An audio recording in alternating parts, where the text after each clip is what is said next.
সালামু আলাইকুম রহমতুল্লাহ। শুভ সকাল। চলে আসলাম আমার ছাদ বাগানে। তো এই গাছে একটি লঙ্গান ছিল, আপনাদের অনেক দিন আমি ভিডিও দিয়েছি।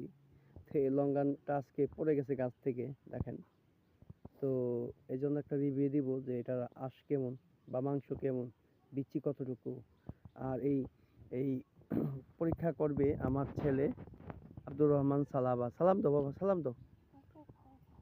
ওকে, এই যে আমার বাবা আজকে পরীক্ষা করবে। তো এই দেখেন,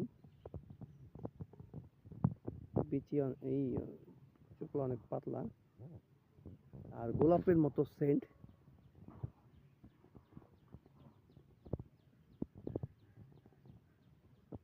সেন্ট মাশাল্লাহ, বিচিটা বড়, মাংস খারাপ না। বাবা এটা খাও তো, খেয়ে বলো কেমন। হ্যাঁ, মিষ্টি, টেস্টি অনেক। আচ্ছা বলো,